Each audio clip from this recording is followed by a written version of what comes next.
Hi, today I want to talk about one of my favorite breads. It's called Danish sourdough rye. In Danish they call it rugbrød. And it's a really popular loaf of bread that you'll find in Denmark. They use it for their breakfast or lunch open-faced sandwiches. It is not a hard bread to make. It is a sourdough bread, so you need to have some sourdough starter. Other than that, it's just a few simple ingredients. The hardest thing about this bread is that it takes about 2 to 3 days to make, so you need to plan a little bit. On day one, we're gonna take the starter and make the sponge. We're gonna let that sit. On day two, we're gonna add more ingredients to make the dough. We'll then put it into loaf pans and bake the bread. And then after the bread comes out, we let it sit for another day. Day three, we cut the bread. So we're gonna start off today with the day one, the sponge. We're gonna be mixing together 3/4 cups all-purpose white flour and 3/4 cups wheat flour. We'll also add in 1/2 cup raw sunflower seeds, 1/2 cup flax seeds, 1/4 cup pumpkin seeds. We're then also gonna add 1 1/4 cups cracked wheat and 1 cup cracked rye. You probably could buy these already cracked. I buy them as a berry or a grain. This is rye grains when it comes whole. This is wheat berries as they come whole. I use a grinder to cut them into cracked. Here's an example of what the cracked rye looks like. I would say about 1 grain of rye will be cracked into 4 different pieces, roughly. Also into the sponge will go 1/2 to 1 cup of our sourdough starter. Now I'll tell this a little bit more later. The sourdough starter includes 2 teaspoons of salt, but I believe you could start with any sourdough starter, and then the more you do this, at the end of your loaf, you take out a cup and get it ready for the next time. Finally, 3 cups of water. So let's do that real quick.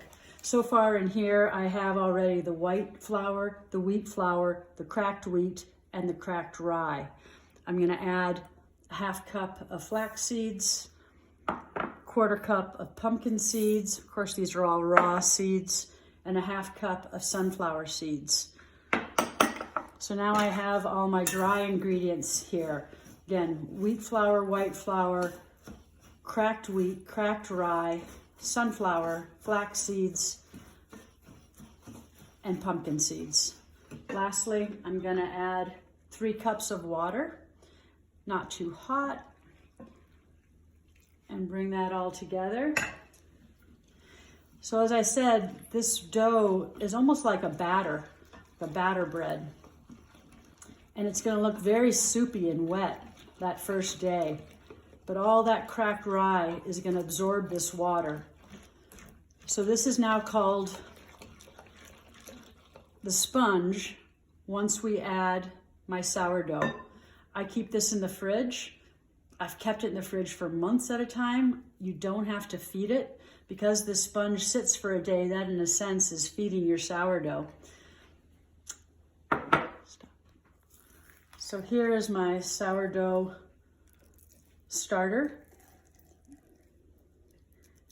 When I made this bread a week ago, before I baked it, I took 1 cup out of the dough, put it in the fridge and covered it with 2 teaspoons of salt, and that's what's going in now. This has, of course, our active yeast that will help this to rise. On the other hand, this bread does not rise like you would think normal white bread does. It rises maybe just a little bit, but it does have a good sourdough flavor, especially if you're able to let it sit for a little bit. So now I've mixed all my ingredients together along with the sourdough starter. And that's it for day one of the sponge. I'm gonna take 2 pieces of saran wrap and cover this bowl, and then I'll put it somewhere on the kitchen counter, and we're gonna let this sit anywhere from 12 to 36 hours. It's pretty flexible. The longer you wait, the little more sour it will taste. Sometimes 36 hours hasn't worked out for me. I just put it covered into the fridge and let it sit there for a little bit, then bring it out to room temperature again the next day. All right, so now here it is, day 2. Again, we're making our Danish sourdough rye. To review, yesterday we made the sponge, and then today that sponge we make it into a dough, and later today we will bake the bread. So here's the sponge that yesterday I covered with saran wrap, and as you might remember, yesterday it was very soupy, and now it's more like a porridge. Has a nice sour smell to it. This has been sitting about 18 hours. And again, that sponge can sit anywhere from 12 to 36 hours. So I'm gonna give it a little bit of a stir. And when I do that, I notice that it did rise just a very little bit, but it's kind of like a very thick porridge. So this sponge, today we transition it to making it what we call more of a dough. And we do that first with beer. And I like to use Alaskan amber, but you can use any amber or dark beer. And we need 1 cup of it. And then I'm gonna take 1 cup of that beer and I'm gonna add 1 tablespoon of packed brown sugar. And put that in, and it does make it foam a bit. Go ahead and just stir that up. And it will bubble a bit. And then I'm gonna add this beer to the sponge. Make sure I get all the brown sugar dissolved in the beer.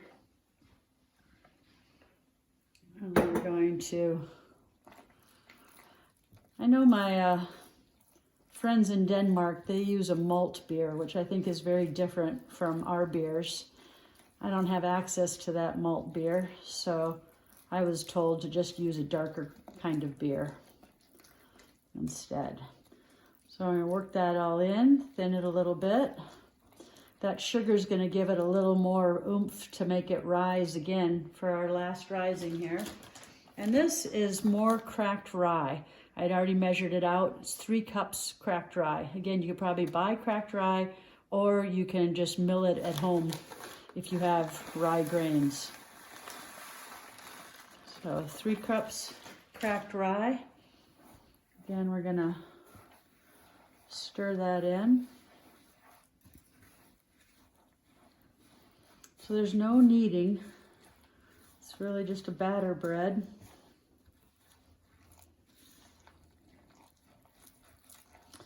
Very high fiber. I think I figured it out once that every slice of bread is 11 grams of fiber. And as you know, most American white breads are 2 grams of fiber. And if they're high fiber, that means they probably kick it up to between 4 and 6. So this is good for your gut. All right, so that's the dough. Again, kind of a thick batter. And that rye we just added in is gonna absorb some of the beer. And this is the part where you have to think ahead. If we wanna make this again, we need to have sourdough starter. This is my jar that I keep my sourdough in. You might remember yesterday, we poured this into the very beginning of the batter to try and give it some leavening. So I'm just gonna take a generous cup and put it into my jar. I take out a 1 cup. In reality, you only need a half to 1 cup when you're making a new loaf. So I could share half of this with a friend if they wanted to start making rye bread. Before I put it in the fridge, they have me put 2 teaspoons of salt on top of the sourdough, and I just sprinkle it across. I've done sourdough before and it's been a little fussy. I've always had to feed it, stir it, add flour. This one's much easier. You just put the salt on and then put it in the fridge. I've left it in there sometimes months, but usually I do it every 2 weeks, so I'll put that in the fridge. Now the rest of this, we're just gonna divide between 2 loaf pans. And these loaf pans have been generously greased with butter. And I'm just gonna try and divide it between the 2. In Europe, they sometimes use a bigger, longer pan that makes 1 big loaf of rye bread. I kind of like this one, doing 2 smaller pieces, but again, it's a pretty filling bread with so much fiber that's in it. It goes a little further. So I'm just gonna scoop it in here. So now this is, again, the dough. We're gonna put it in this bread loaves. I'm gonna cover it and let it sit for at least 3 hours, but it could be as long as 12 or 18. I'm kind of glad that it's not too fussy of a bread. Sometimes I get sidetracked. It doesn't seem to mess it up at all. I think the longer you let it sit, the more sour it becomes.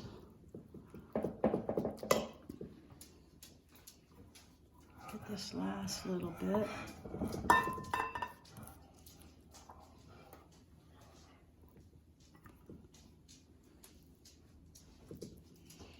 Right, so I'm just going to even that out in each loaf. And again, pretty generously buttered. I suppose you could use olive oil if you didn't want to use butter. But it really helps getting them out of the pan afterwards.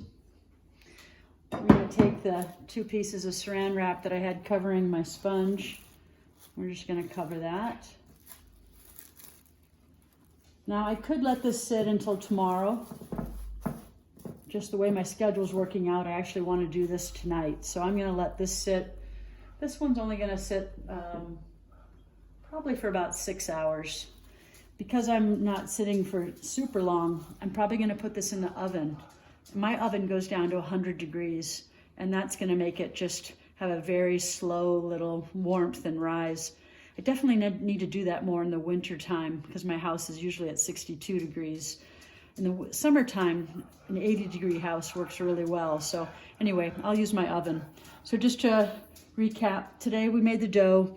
1 cup beer, 1 tablespoon packed brown sugar, 3 cups cracked rye, stirred them together. Take out that 1 cup of sourdough if you're gonna make it again, and cover the surface with 2 teaspoons of salt, then into the refrigerator. Pour it into 2 greased loaf pans, and then let it sit anywhere from 3 to 12 hours. And we'll come back when we're ready to bake. Okay, so I've let the dough rise in the greased loaf pans.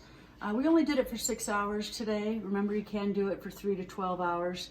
Because I wanted it to go a little bit faster, I did put it in my oven at 100 degrees for the last 6 hours. And I've had it nicely wrapped with your little saran wrap. So now I'm gonna take these off. They have risen just a little bit, but not much, maybe just ½ inch or so. And see how this one's come up just to the top. So now I've set my oven for 390 degrees. And I just turned this oven on, it's preheating, and I'm gonna put these in the cold oven.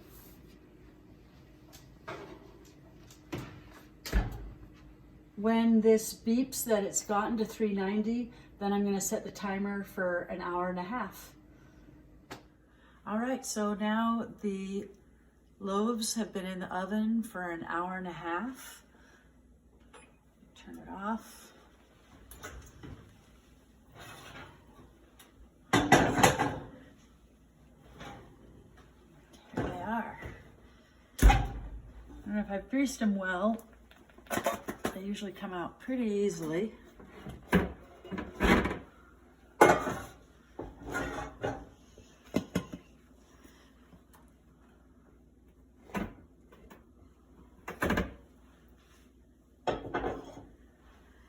And there you have it. It's a pretty firm loaf.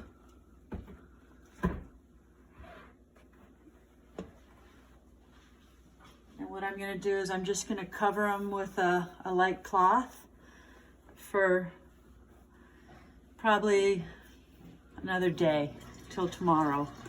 If I tried to cut them right now, they're just a little too wet inside and they tend to crumble a bit more. But if you let them dry a little bit, sit out a little bit, they're much easier to cut. And I use a really sharp serrated knife.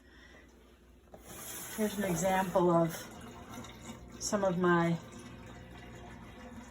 other bread, and I cut it about ½ inch, ¼ inch, kind of thin. And again, the best way to serve these is to toast them in the toaster. Really brings out the flavors of the seeds And then you put a little butter and then maybe some cheese or prosciutto or ham or other meats. And you just eat them open face, like a Scandinavian open face sandwich. These are really popular for breakfast, but also for lunch. Again, very high in fiber. They keep you full. I usually will cut up about a half of a loaf and store it in some Tupperware. It'll stay in this Tupperware without any mold or any problems for 1 to 2 weeks. And then that's usually a little more than a half a loaf to fill this Tupperware. The rest I'll put in a Ziploc bag in the fridge. And then the other loaf I often will, once it's cool, put it in a Ziploc and even freeze it. They freeze really well. So again, if we want to just kind of go over this all together, we made this Danish sourdough rye. On day 1, we made the sponge, and these are the ingredients. On day 2, we added to it some beer, sugar, more cracked rye, and then we put it into the loaf pans that were well greased. The next day, the last day, we baked them uncovered in a 390-degree oven for an hour and a half. We then remove them to the oven and put them on a rack and cover them with a cloth for 1 day. Slice it into 1/4-inch slices, and then you can store it in Tupperware for 1 to 2 weeks. Freezes well also. Serve it by toasting it and then serving it with meat or cheese. Hope you enjoy this Danish sourdough rye.